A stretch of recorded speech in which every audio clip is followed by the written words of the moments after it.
Okay. Hey everyone. My name is Jennifer. You can call me JJ. And this right here is coffee break. It's another week. Every single week I say it's been a hell of a week. But my goodness, it has been a hell of a week. And it's only Friday. I can't even I can't imagine how today, Saturday, and Sunday is going to go, then this week will be over. Where to even start? We had the death of an activist, Macho Kaka. May his soul rest in peace. Somebody who was taking pictures of development projects that had stalled in his community, Ejura. Somebody who was fighting for his community, was brutally assaulted. He died from his injuries. Then his funeral became a whole mess. We all saw the footage. We saw the military going completely bonkers, shooting live ammunition into a crowd. It's been a hard week. It's been a hard week. If you've chosen to be a citizen, it's been a hard week. If you've chosen to be an advocate, it's been a hard week for you, and my heart goes out to you. I saw a post on Facebook from my really good friend Bashira too, and she said advocacy fatigue, stress, pain, sadness, tiredness. And that's what has led me to today's topic. Today we're going to talk about coping, the stages of coping with grief, as well as dealing with advocacy fatigue, which is a real thing. You think, oh, maybe it's just, no, it's a real thing. Being an advocate is hard work, and burnout is a real problem that advocates go through. So today, those are our two big things. Coping with grief, because as a young person, it has been a horrible, horrible week, and advocacy fatigue, dealing with that. So let's start with coping with grief. There are 5 stages according to Elizabeth Kubler-Ross.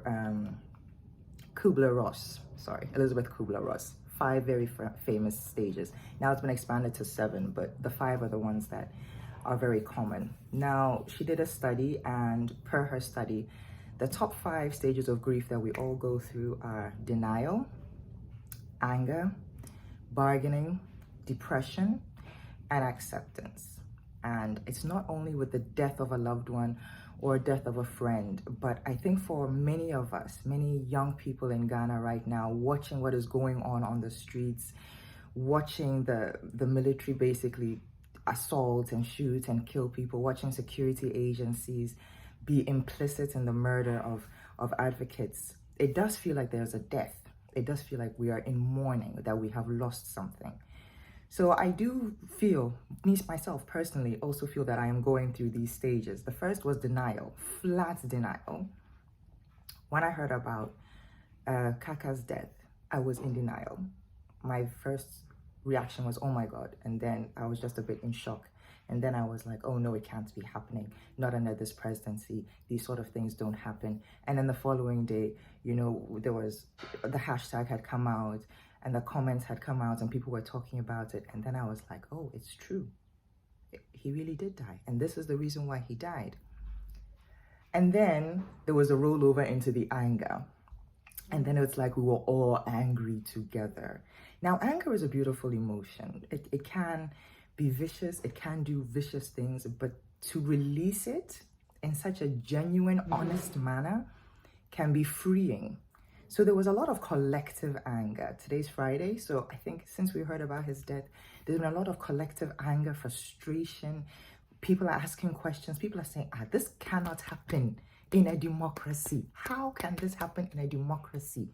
There's that outpouring. People are not being silent and keeping it in their homes. Now, the third stage is bargaining. And I think with the bargaining, what we can see is like, even with his family, yes, they've done the burial, yes, they've done the funeral, but, there was the case of them, I think the police arrested one of his close brothers implicit in the murder and said that he's allegedly to be one of those who murdered Kaka, and then it was like, no. So there was a bit of bargaining there as a note. Can you just not release an allegation like this, that maybe not. And I think there was a bit of bargaining as well, like national collective psyche bargaining, of us saying that, okay, I don't even know. I don't even know. I think we're yet to get to the bargaining stage. We're on our way there. We're on our way there. Sorry. Yeah. Depression. Yeah. Depression. I think some of us have gotten to the depression stage where we are saying, you know what, I give up. I was reading on Facebook, one of my friends was like, if you have a passport and you have like family, like you have that passport privilege, as Malaka would call it, if you have passport privilege, take your children and leave the country. That's how bad it is. And this is a young woman. She's in her early 30s. She's like, yeah, I'm ready to check out. I'm done. You cannot murder me for having a point of view and for saying a point of view that you don't like. You can't murder me for that. But instead of saying, okay, you can't murder, I'm not even going to give you the chance to murder me. I'm leaving. That's part of yeah. People are just giving up. There's a lot of giving up going on right now. There's a lot of soul searching. There's a lot of asking of questions. You know, it's rolling. And then the fifth stage is acceptance. Nobody has reached acceptance stage yet. We are all at the anger, denial, bargaining, depression. I don't think there's an acceptance stage yet, personally. But you know, these are the things with the stages of grief. It's a process, but it's not always a process that goes in a routine. Like, it doesn't always follow. You can move from denial to bargaining to acceptance, back to denial to depression to you go through all of them. You'll go through all of them. And then with time, you will reach your place of peace.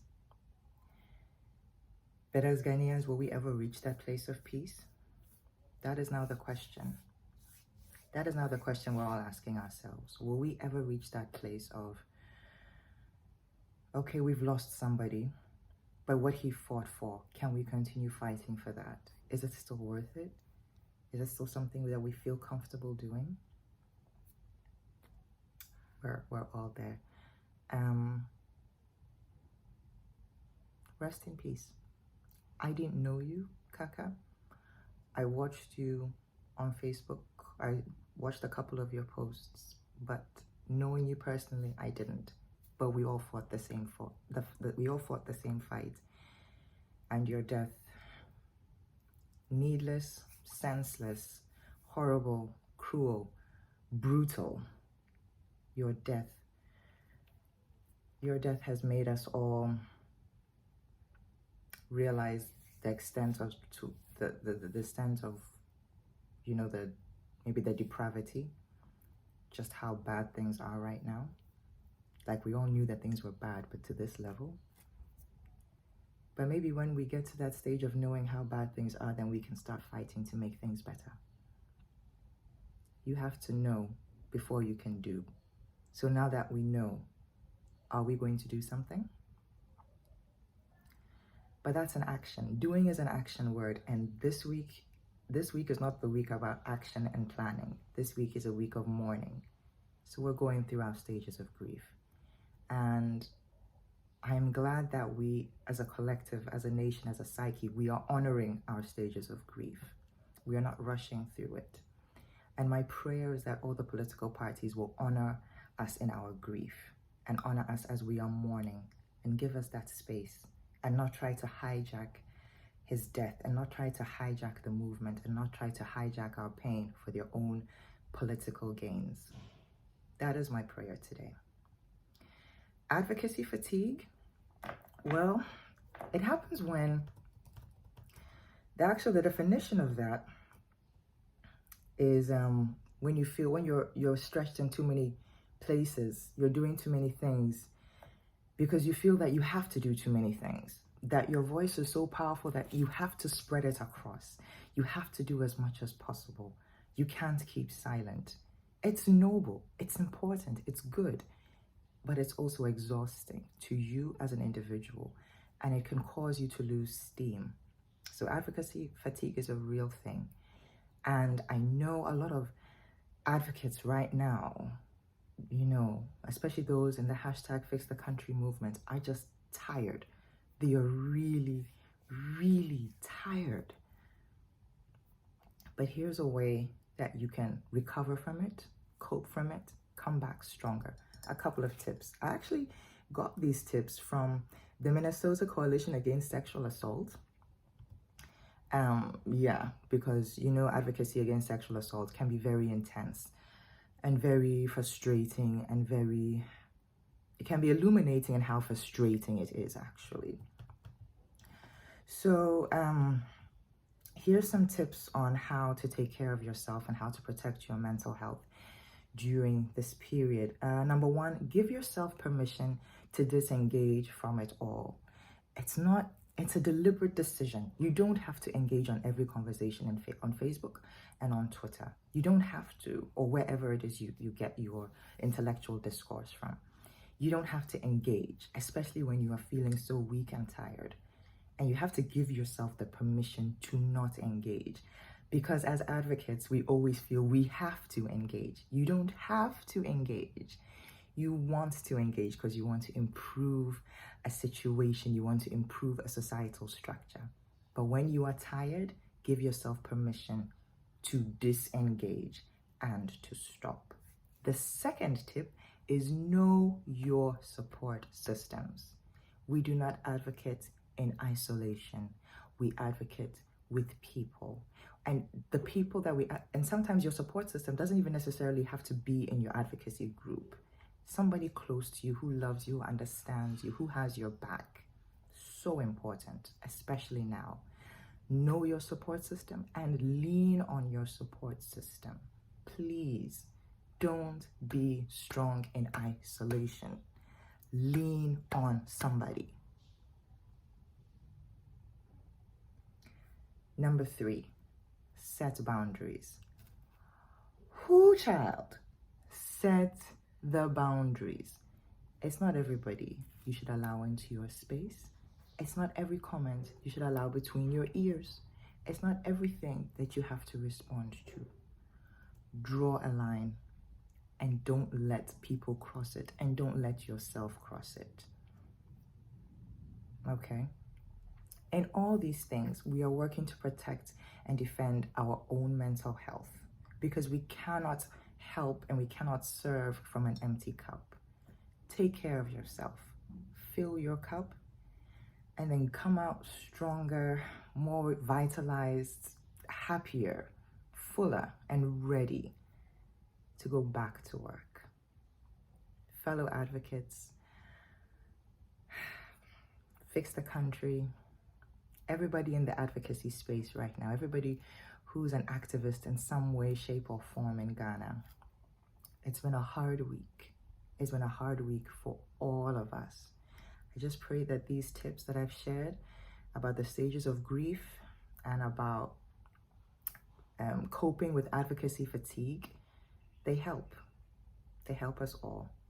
Help us to take a minute to rejuvenate, to heal, and then to live to fight another day. Thank you so much for joining me on this rather somber version of Coffee Break. If you like the content, as usual, please click like, subscribe, tell a friend to tell a friend. My name is JJ, and until next time, y'all have a good day.